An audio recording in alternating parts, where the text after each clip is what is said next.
Hello friends, welcome to B2 studies. पढ़ेगा India तो बढ़ेगा इंडिया। फ्रेंड, मैं हूं सरफराज। दोस्तों, आज एक नए चैप्टर के साथ में आपका स्वागत करता हूं। चैप्टर का नाम है लॉजिकल सीक्वेंस ऑफ वर्ड्स, शब्दों का तार्किक क्रम।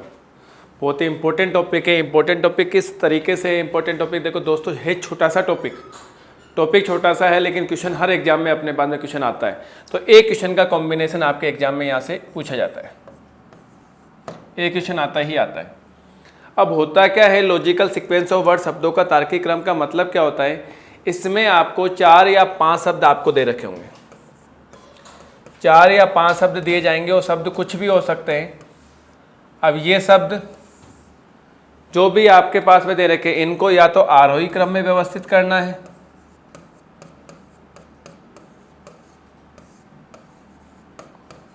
या अवरोही क्रम में व्यवस्थित करना है। दोनों में से एक आपके पास में क्रम पूछा जाएगा, या तो आरोही क्रम अपने पास में या अवरोही क्रम। अब अपने पास में क्या होता है, ये 4-5 शब्द कहाँ से आते हैं? ये 4-5 शब्द कहीं से भी आ सकते हैं। जैसे 4-5 घटनाएं दी जाएगी और आपको ये पूछा जाएगा, बताओ पहले घटना कौन सी हुई, उसके बाद में कौन सी है, उसके बाद में कौन सी है। अलग अलग घटनाओं का क्रम भी पूछा जाता है। अलग अलग आपके पास में जुबली जयंती जो है, जैसे हीरक जयंती हुई, प्लेटिनम जयंती हुई, मानक जयंती हुई, या अपने पास में स्वर्ण जयंती हुई, उनका भी क्रम पूछा जाएगा। पैसा भी पूछा जाता है। तो पहले जयंती कौन सी आती है? जैसे रजत जयंती आती है, सिल्वर जुबली, और 25 वर्ष पूरे होने के बाद में सिल्वर जुबली मनाई जाती है। तो अपने पास में अलग अलग तरीके से यहाँ पे जुबली का कॉम्बिनेशन, जयंती का कॉम्बिनेशन पूछ लिया जाता है। तो इसका मतलब यहाँ पर जो भी 4 या 5 शब्द आपके पास में दे रखे होंगे, ये कहीं से भी आ सकते हैं। उनका जो भी आपके पास में जो शब्द दे रखे हैं, उनका आपस में संबंध निकालते हुए आरोही क्रम और अवरोही क्रम में व्यवस्थित करना है। तो ये चैप्टर ध्यान रखिएगा दोस्तों, पूरा का पूरा आपके सामान्य ज्ञान और सामान्य विज्ञान पर आधारित है।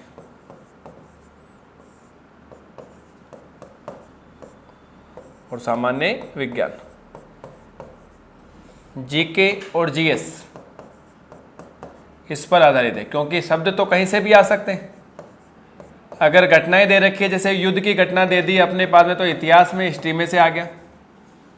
अलग अलग प्रधानमंत्री, इंडिया के जो प्रधानमंत्री दे रखे हैं, उसका मतलब वो किससे आ गया? पॉलिटी से आ गया, राजनीति से आ गया। राष्ट्रपतियों का क्रम आ सकता है। इसके अलावा कोई भी अपने पास में इंडियन आर्मी जो है, अब इंडियन आर्मी भी हो सकती है, नेवी मतलब थल सेना, ये जल सेना भी हो सकती है, और एयरफोर्स मतलब वायुसेना। उनका जो अलग अलग जो अपने पास रैंक है, उनका क्रम भी पूछा जा सकता है। तो कहीं से भी क्वेश्चन आ सकते हैं दोस्तों, लेकिन क्वेश्चन बहुत सिंपल आते हैं। कुछ पॉइंट मैं आपको डिस्कस करूंगा जो आपको इनके लिए ध्यान रखना है। तो फर्स्ट टॉपिक, फर्स्ट पॉइंट इसमें डिस्कस कर रहे हैं दोस्तों। फर्स्ट, भारत के प्रधानमंत्री।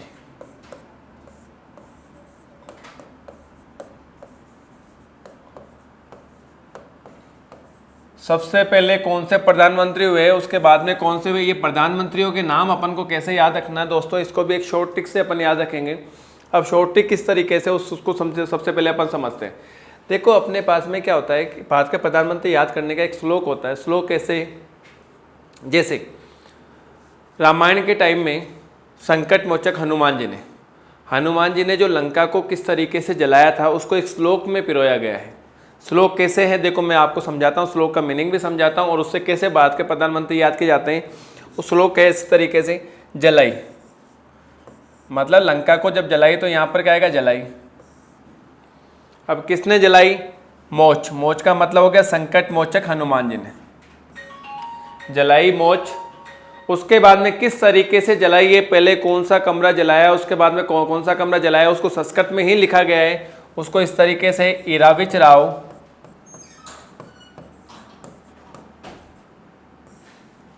अदई अमन। तो दोस्तों इसका ध्यान रखना है, क्या है? जलाई, मोच, इराविच राव, अदई अमन। इसको अपने बाद में आप क्या करोगे? मन ही मन में 5-6 बार पढ़ोगे। कैसे? जैसे जलाई, मोच, इराविच राव, अदई अमन, जलाई, मोच, इराविच राव, अदई अमन। जैसे 4-5 बार आप पढ़ोगे, अपने आप आपके दिमाग में ये श्लोक आ जाएगा। जलाई मतलब क्या जलाई है? लंका को जलाया है। किसने जलाया है? संकट मोचक। मोच का मतलब संकट मोचक हनुमान जी ने। किस तरीके से जलाया गया है, उसको संस्कृत में लिखा गया है। क्लियर? अब यहाँ से अपने पास में पूरे के पूरे प्रधानमंत्री, अब शुरू से लेकर अभी तक के जितने भी प्रधानमंत्री हो, सारे के सारे यहाँ पर कवर हो जाते हैं। कैसे? अगर जे के बारे में देखा जाए तो जे से कौन आएगा? जवाहरलाल नेहरू। सबसे पहले कौन से प्रधानमंत्री हुए अपने पास में? जवाहरलाल नेहरू। देखना अच्छे से इसको। ला से लाल बहादुर शास्त्री।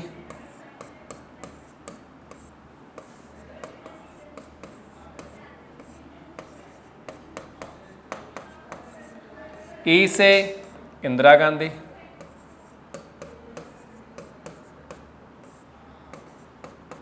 तो जलाई से अपने पास में 3 प्रधानमंत्रियों के नाम आ चुके हैं। जवाहरलाल नेहरू पहले हुआ था, उसके बाद में कौन आए थे प्रधानमंत्री? लाल बहादुर शास्त्री। उसके बाद में कौन थी? इंदिरा गांधी। मो से आते हैं मोरारजी देसाई। मोरारजी देसाई। चे से आएंगे चौधरी चरण सिंह।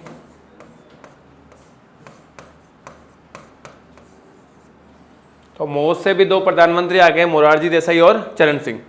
ई से वापस इंदिरा गांधी।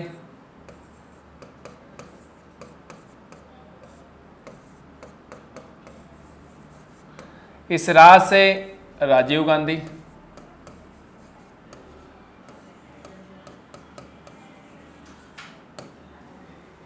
वी से वीपी सिंह।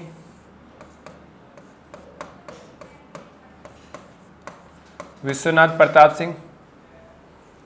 चे से चंद्रशेखर।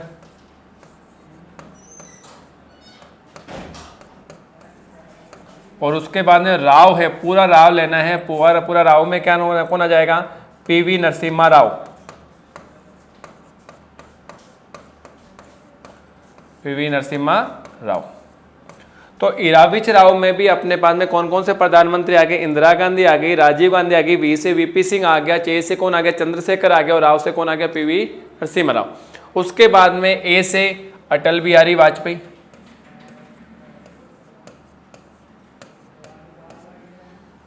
दे से देवेगौड़ा, HD देवेगौड़ा।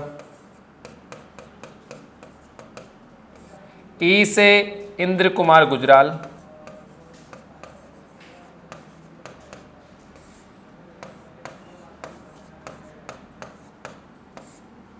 क्लियर दोस्तों? ए से वापस अटल बिहारी वाजपेयी आ गए थे। यहां पर सरकार नहीं चली थी, गिर गई थी। यहां पर सरकार ज्यादा दिन नहीं चली थी, वापस अपने पास में 5 साल की सरकार यहां पर बनी थी, अटल बिहारी वाजपेयी।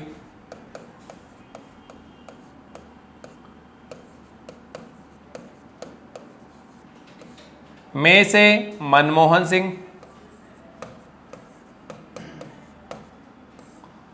और लास्ट में अपने पास में ने है, तो ने से आपको पता है दोस्तों, अभी जो प्रधानमंत्री है वो किससे अपने पास में? ने से ही है। और ने से कौन है अपने पास में?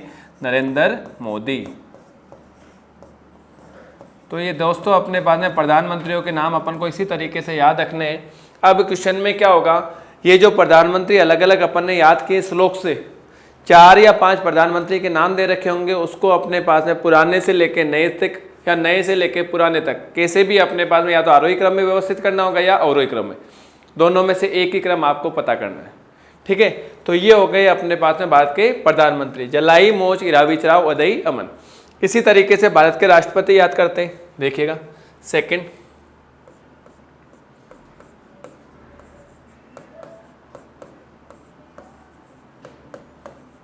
कुछ बातें मैं आपको बता रहा हूं जो एग्जाम के अकॉर्डिंग इंपॉर्टेंट भी है और पूछा भी जाता है यहां से क्वेश्चन। भारत के राष्ट्रपति, अब राष्ट्रपति को भी अपन संस्कृत के श्लोक से याद करेंगे। कैसे याद करेंगे? राधा जी से याद करेंगे। राधा जी कौन थी? श्री कृष्ण जी की प्रेमिका थी।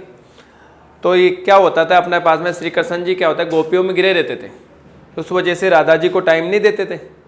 इस वजह से राधा जी उनसे नाराज होकर के कहाँ चली गई? उसके भैया भाभी रहते थे सिडनी के पास में गांव है, ऑस्ट्रेलिया चली गई थी, सिडनी के पास में गांव में विफनी। कहाँ है? विफनी। तो विफनी चली गई थी, तो उसको किस तरीके से गई है उसको श्लोक में लिखा गया। कैसे है देखिएगा, राधा जा विफनी। राधा कहाँ चली गई? राधा जा विफनी। विफनी मतलब सिडनी के पास में जो गांव है उसका नाम क्या बोला गया? विफनी बोला गया है। और कहां पर गई है? ग्यावेस के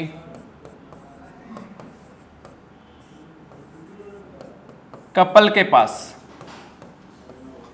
अब ये ग्यावेस क्या है? देखो दोस्तों मैं बता दूं, ग्यावेस जो है उसके भैया का नाम है।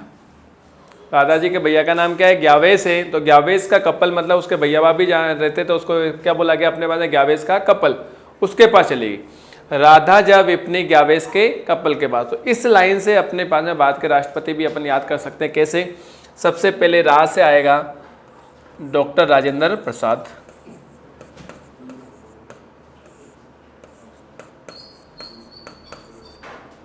धा से आएगा सर्वपल्ली राधा कृष्णन, धा से कैसे याद करोगे? राधा कृष्णन। जा से डॉक्टर जाकिर हुसैन, तो जा से यहां से लेंगे अपने पास में जाकिर हुसैन। वी से आएगा वीवी गिरी, वी गिरी। फे से आएगा फकरुद्दीन अली अहमद, फकरुद्दीन अली अहमद। नी से आएगा नीलम संजीव रेड्डी,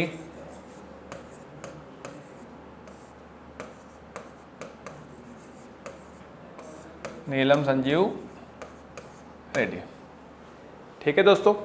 ज्ञा से आएगा ज्ञानी जेल सिंह,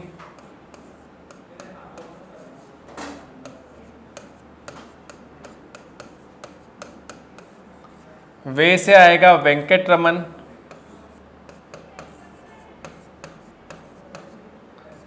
से आएगा शंकर दयाल शर्मा,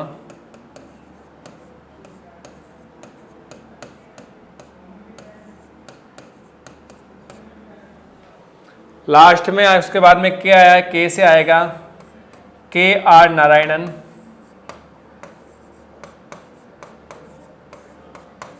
के आर नारायणन। उसके बाद में के है, उसमें आएगा कलाम, एपीजे अब्दुल कलाम,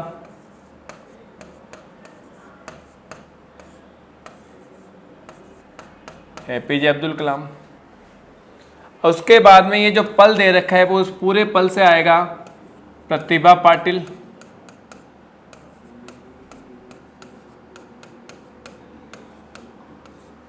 क्या आएगा आपके पास में? प्रतिभा पाटिल। और उसके बाद में इस के से कुछ भी नहीं बना है, इस पे से आएगा प्रणव मुखर्जी, प्रणव मुखर्जी। तो दोस्तों क्या हुआ? अभी जो अपने पास में राष्ट्रपति है प्रेजेंट टाइम में रामनाथ कोविंद, उसका इसमें श्लोक में नाम नहीं आया है। तो वो अपने पास में रामनाथ कोविंद से पहले जितने भी राष्ट्रपति हो उसका इस श्लोक में नाम आ चुका है। और लास्ट में जो है वो कौन आ जाएगा अपने पास में? रामनाथ कोविंद। तो कितना आसान तरीके से अपन भारत के राष्ट्रपति का क्रम याद कर चुके हैं। तो इसमें कैसे? राधा जा विपनी ग्यावेश के कपल के पास। तो इससे भी अपने पास में आपको याद रखोगे तो आप ये कभी भी भूलोगे नहीं, एग्जाम में फटाफट अपने पास में क्वेश्चन का आंसर दे सकते हो। आगे और चीज सिखाता हूं। 3rd नंबर,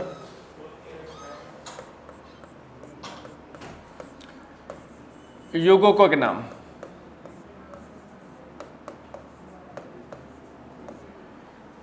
और युग कौन से हैं? ये पुरातात्विक युग है।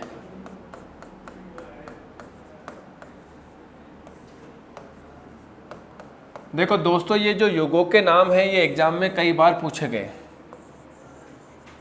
कि सबसे पहले कौन सा युग हुआ था? धातु युग हुआ था, पाषाण युग हुआ था, या परमाणु युग हुआ था? उसके क्रम भी अपन याद करते हैं। तो सबसे पहले ध्यान रखना दोस्तों, पाषाण युग था, पत्थरों का युग था, स्टोन एज।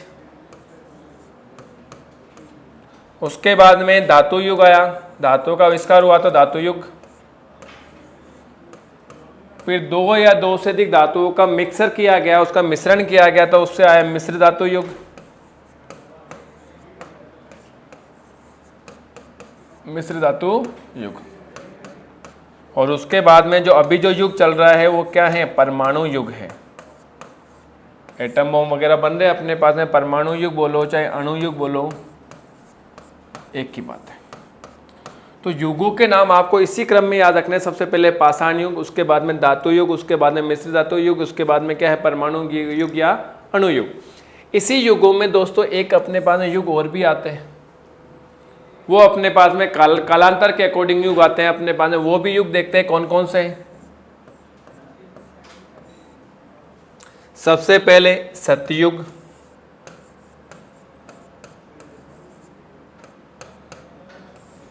उसके बाद में युग कौन सा आया था? त्रेता युग आया था।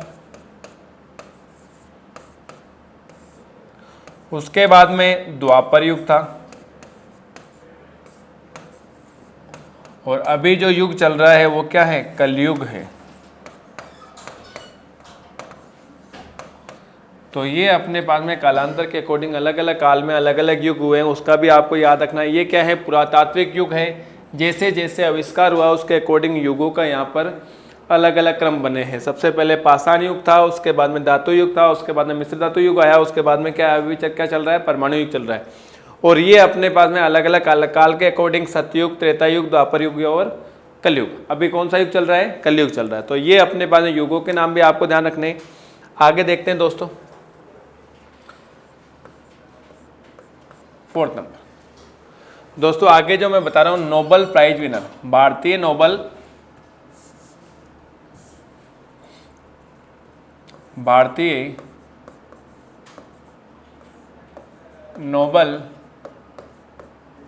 पुरस्कार विजेता, मतलब ऐसे कौन कौन से भारतीय हैं, इंडियन सिटीजनशिप है जिसके अपने बाद में जिनको क्या मिला है? नोबेल पुरस्कार मिला है। अब नोबेल पुरस्कार में सबसे पहले अपने बाद में किसको मिला है वो देखते हैं। सबसे पहले आएगा रविंद्रनाथ टैगोर।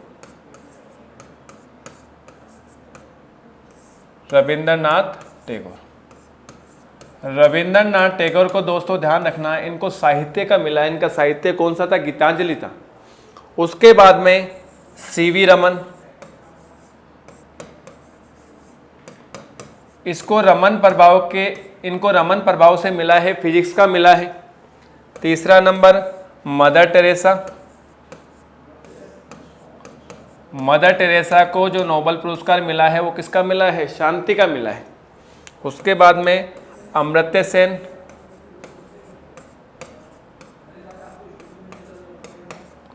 और अभी रिसेंटली जो मिला अमर्त्य सेन को किसका मिला है? इकोनॉमिक्स का मिला है, अर्थशास्त्र का मिला है। उसके बाद में अभी जो रिसेंटली जो मिला था वो मिला था कैलाश सत्यार्थी को। कैलाश सत्यार्थी को अकेले नहीं मिला था, शांति का मिला था जो इनको, वो पाकिस्तान की लेडी है मलाला यूसुफजई, उसके साथ में इनको शांति का पुरस्कार मिला है। तो 5 अपने पास में भारतीय नोबेल पुरस्कार विजेता में सबसे पहले रविंद्रनाथ टैगोर, उसके बाद में सीवी रमन, उसके बाद में मदर टेरेसा, उसके बाद में अमर्त्य सेन, और उसके बाद में क्या है? कैलाश सत्यार्थी। तो ये भी अपन को नोबेल पुरस्कार विजेता आपको ध्यान रखना है, इसी क्रम में याद रखना है। आगे देखते हैं 5th नंबर। कुछ बातें लिखाऊंगा इंपॉर्टेंट, इनका ध्यान रखना है। आगे जयंती पे आते हैं। किस पे आ रहे हैं? जयंती। अब जयंती में कौन कौन है? सबसे पहले अगर बात की जाए तो सबसे पहले आती है रजत जयंती, सिल्वर जुबली।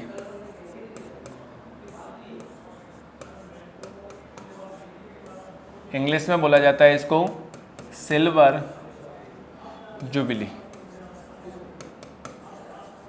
और ये अपने पास में जब किसी भी संस्था या किसी भी ऑर्गेनाइजेशन के 25 वर्ष पूरे होने पर जो जुबली मनाई जाती है, जो जयंती मनाई जाती है, उसको क्या बोला जाता है?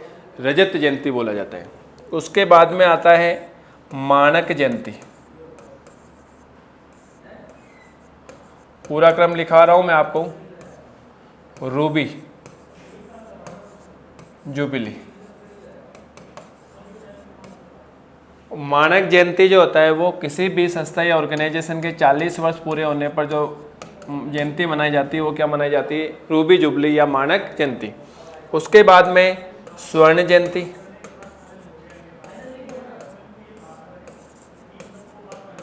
गोल्डन जुबली,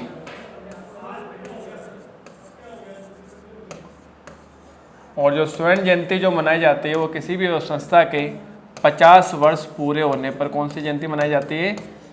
स्वर्ण जयंती। 4th नंबर पे हीरक जयंती,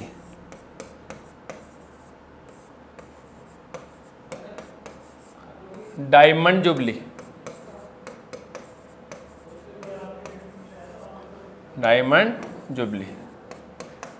और हीरक जयंती किसी भी संस्था या ऑर्गेनाइजेशन के 60 वर्ष पूरे होने पर कौन सी मनाई जाती है? हीरक जयंती मनाई जाती है। और लास्ट में आता है प्लेटिनम जयंती।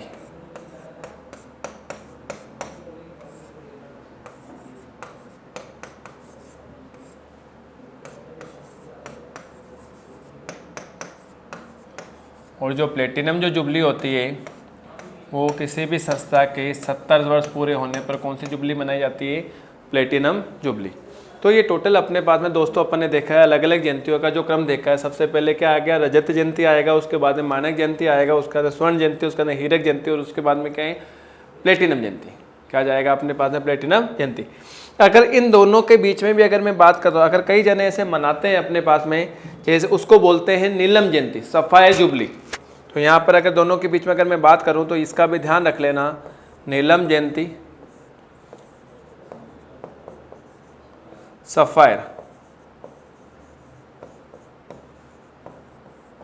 और ये जो नीलम जयंती मनाई जाती है वो कितने वर्ष पूरे होने पर? 65 वर्ष पूरे होने पर जो जयंती मनाई जाती है उसको क्या बोला जाता है? नीलम जयंती बोला जाता है। तो दोस्तों ये अपने पास में जयंतियों का क्रम है। देखिए कौन कौन सा। सबसे पहले रजत जयंती, मानक जयंती, उसके बाद स्वर्ण जयंती, उसके बाद हीरक जयंती, हीरक जयंती के बाद में नीलम जयंती और नीलम जयंती के बाद में क्या आएगा? प्लेटिनम जयंती आएगा। ठीक है दोस्तों, तो यहाँ पर भी ये जयंती का आपको ध्यान रखना है। इसके बाद में और देखते हैं कुछ पॉइंट जो इंपॉर्टेंट होते हैं वो अपन समझते हैं। 6 नंबर,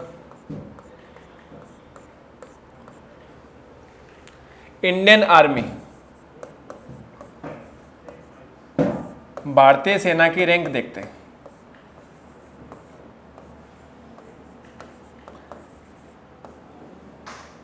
और जो इंडियन आर्मी है उसमें से मैं थल सेना के बारे में आपको डिस्कस कर रहा हूँ। जल सेना की भी होती है, वायुसेना की भी होती है। तो यहाँ पर सबसे पहले किसके बारे में डिस्कस कर रहा हूँ? थल सेना के बारे में। अब थल सेना की कैसे कैसे हैं? सबसे पहले देखिएगा दोस्तों, सबसे पहले आता है फील्ड मार्शल। जो सबसे टॉप रैंक होती है उसको क्या बोला जाता है? Field marshal. उसके बाद में आता है जनरल। थर्ड नंबर पे आता है ब्रिगेडियर। ये कुछ खास खास मैं रैंक आपको बता रहा हूं, ब्रिगेडियर। फोर्थ नंबर पे आता है कर्नल। फिफ्थ नंबर पे आता है मेजर। कौन आएगा अपने पास में? मेजर। 6 नंबर पे आता है कैप्टन। 7 नंबर पे आता है लेफ्टिनेंट।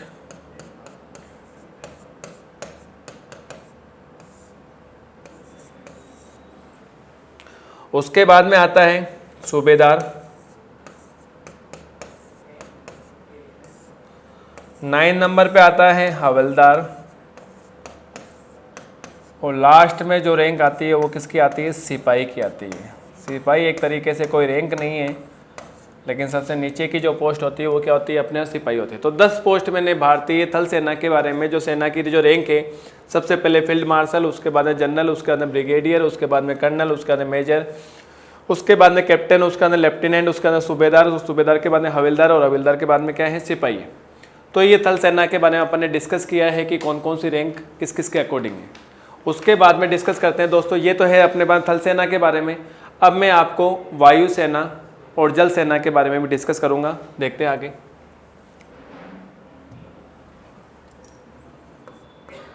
सेवन नंबर, जल सेना, जो नेवी है, नेवी की रैंक देखते हैं।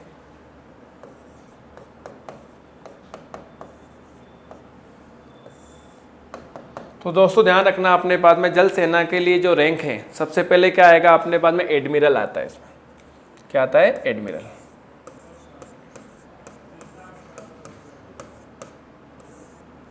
उसके बाद में आएगा वाइस एडमिरल।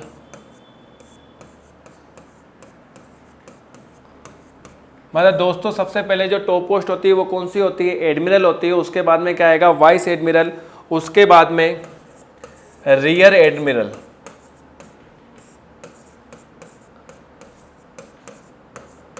और रियर एडमिरल से नीचे की तरफ कौन आता है? कोमोडोर आता है। कौन सा अपने पास में? कोमोडोर। तो सबसे पहले एडमिरल है, एडमिरल के बाद में वाइस एडमिरल है, वाइस एडमिरल के बाद में क्या है? रियर एडमिरल, और रियर एडमिरल के बाद में क्या है? कोमोडोर है। और कोमोडोर के बाद में आएगा कैप्टन। तो 5th नंबर पे कौन आएगा? कैप्टन। 6th नंबर पे आएगा कमांडर। दोस्तों ध्यान रखना, ये अपने पास में कोमोडोर है और ये क्या है? कमांडर है। तो सबसे ऊपर इन दोनों में से टॉप रैंक जो है, इन दोनों में से ऊपर की रैंक कौन सी है? कोमोडोर है। कोमोडोर के बाद में क्या है? कमांडर आता है। कोमोडोर से जस्ट नीचे तो कैप्टन है और कैप्टन से जस्ट नीचे कौन हो जाएगा? कमांडर हो जाएगा। कमांडर के बाद में क्या आता है? लेफ्टिनेंट आता है। कौन आएगा? लेफ्टिनेंट। तो बेसिकली अपने पास में ये मैंने आपको अलग अलग जल सेना की रैंक बताई है। कमांडर, कमांडर के बाद में लेफ्टिनेंट, लेफ्टिनेंट के बाद में कौन आता है? लास्ट में कर्नल आता है। इसमें भी कर्नल की रैंक होती है। ये जो 8 पोस्ट मैंने लिखी है वो किसके लिए लिखी है? जल सेना में रैंक लिखी है। सबसे पहले admiral, vice admiral, rear admiral, commodore, captain, commander, lieutenant और उसके बाद में क्या है? कर्नल की रैंक है।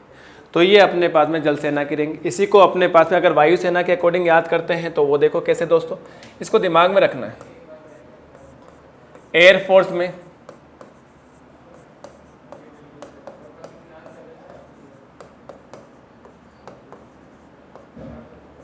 वायुसेना में रैंक याद रखते हैं। तो वायुसेना के लिए दोस्तों ध्यान रखना है, यहाँ पर अपने पास में जैसे उसमें एडमिरल होता है, यहाँ पर चीफ मार्शल होता है। क्या होता है अपने पास में? Chief marshal. तो सबसे पहले आएगा एयर चीफ मार्शल। एयर किसके लिए? वायु के लिए।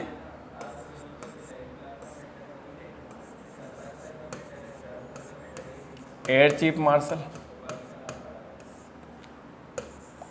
दूसरे नंबर पे जो आएगा वो आएगा एयर मार्शल।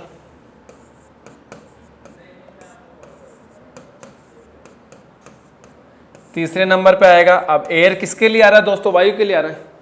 उसके बाद में आएगा एयर वाइस मार्शल। तो ये ध्यान रखना, मार्शल से 3 पोस्ट है अपने पास में। 3 पोस्ट में सबसे ऊपर कौन हो जाएगा? चीफ मार्शल होगा। उसके बाद में मार्शल आएगा और उसके बाद में क्या है? Vice marshal. उसके बाद में जो 4th नंबर पे है दोस्तों वो है अपने पास में कोमोडोर, एयर कोमोडोर। याद करें अपने पास में उसमें भी था कोमोडोर। 5th नंबर पे आएगा, इसमें भी कैप्टन होता है। उसमें भी कैप्टन था, कोमोडोर के बाद में कैप्टन था, इसमें भी कोमोडोर के बाद में क्या है? कैप्टन है। और कैप्टन के बाद में आएगा विंग कमांडर।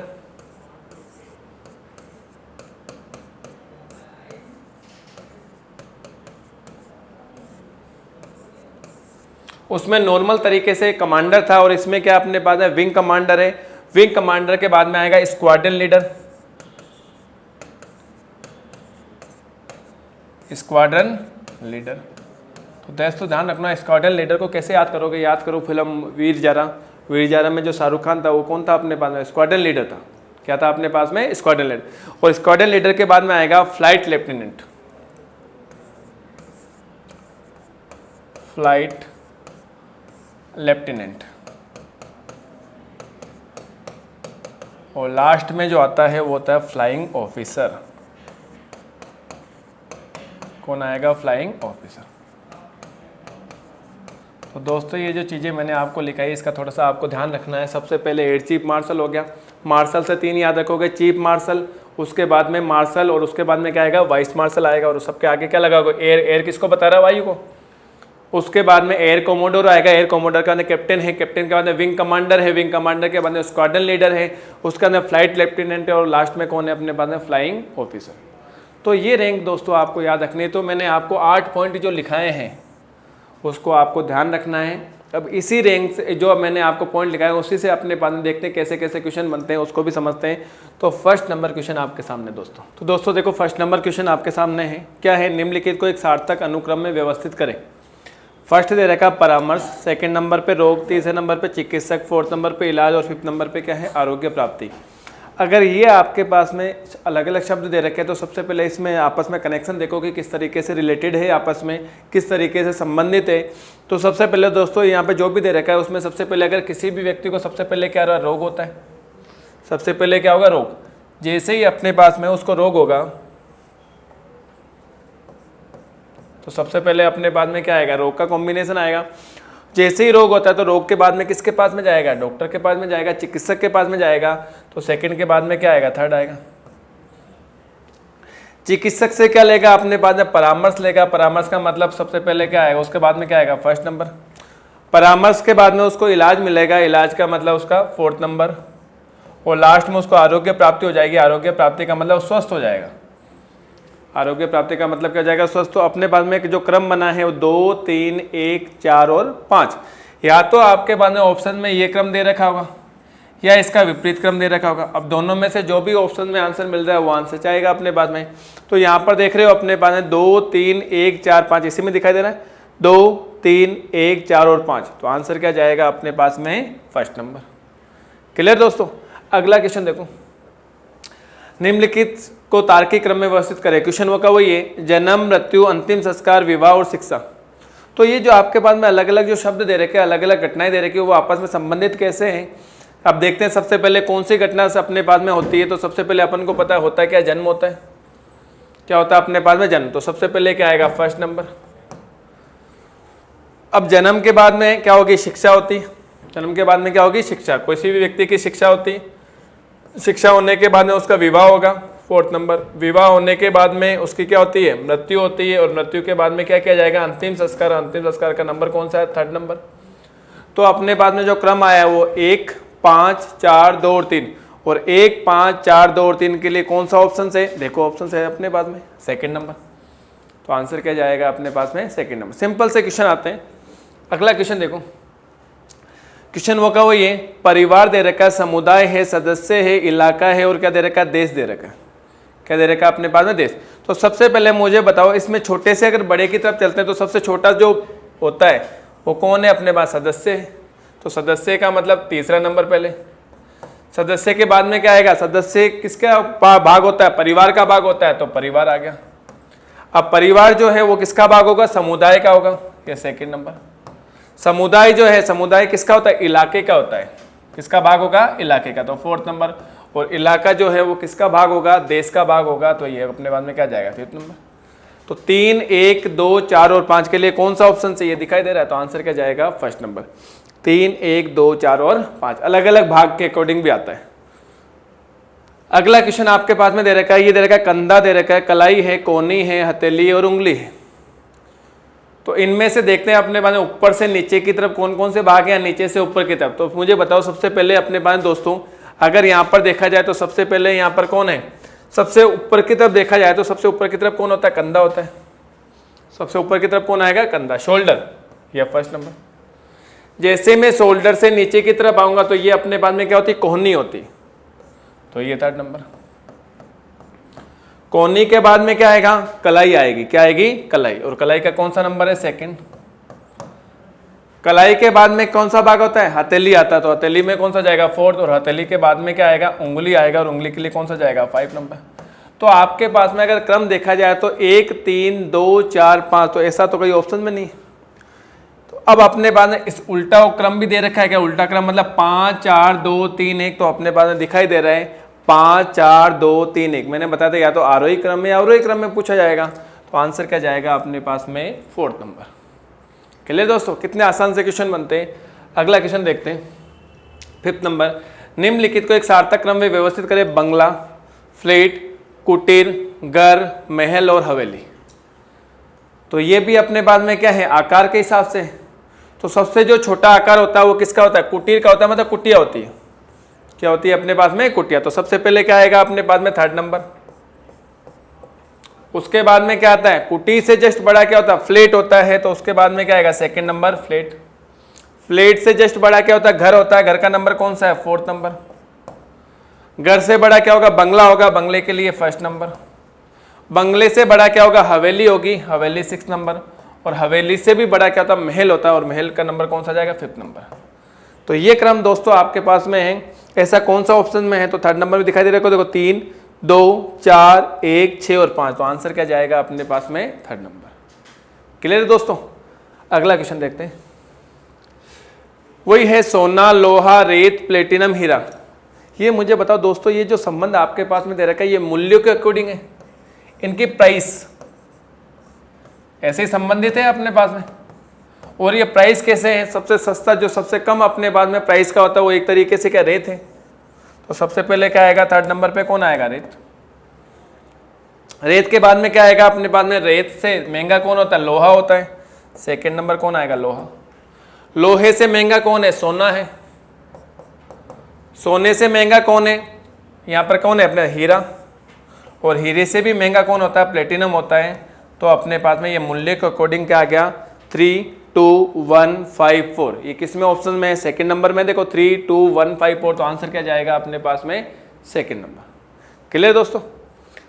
अगला क्वेश्चन दे रखा है, उत्साह, खुशी, उभयवृत्तिता, अति आनंद और आनंद। ये किसके अकॉर्डिंग दे रखा है, इनकी आवर्ती के अकॉर्डिंग, कि अपने पास में उत्साह, आनंद, इनकी किसकी आवर्ती सबसे ज्यादा होती है, किसकी आवर्ती कम होती है, उसके अकॉर्डिंग। तो दोस्तों इसमें अगर आपको देखा जाए तो सबसे पहले जो ऑप्शन दे रखे उसके अकॉर्डिंग सबसे पहले उभयवर्तिता। उभयवर्तिता का मतलब होता है ना तो खुशी ना ही दुख, एकदम अपने पास में बीच का। तो सबसे पहले क्या आएगा अपने पास में, उभयवर्तिता, थर्ड नंबर। उभयवर्तिता से जो थोड़ी सी आवर्ती जो ज्यादा होती है वो कौन सी होती है, खुशी की होती है। सेकेंड नंबर क्या जाएगा, खुशी। खुशी के बाद में क्या होता है, आनंद। खुशी से ज्यादा अपने पास में आवर्ती किसकी होगी, आनंद की होगी। आनंद के बाद में किसकी होगी, उत्साह की होगी, फर्स्ट नंबर।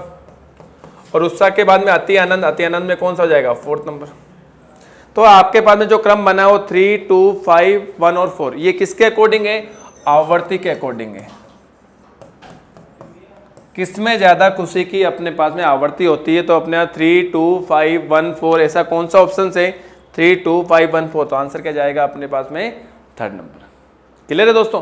तो दोस्तों ये क्वेश्चन अपन ने इसमें लिए हैं, मैंने आपको 7 क्वेश्चन का कॉम्बिनेशन कराया। नेक्स्ट लेक्चर में इसी टाइप के क्वेश्चन में और करवाऊंगा, जहाँ कहाँ से क्वेश्चन बनते हैं और कैसे कैसे उन क्वेश्चन को सोल्व करना है, उसको अपन नेक्स्ट लेक्चर में देखेंगे। Okay, thank you.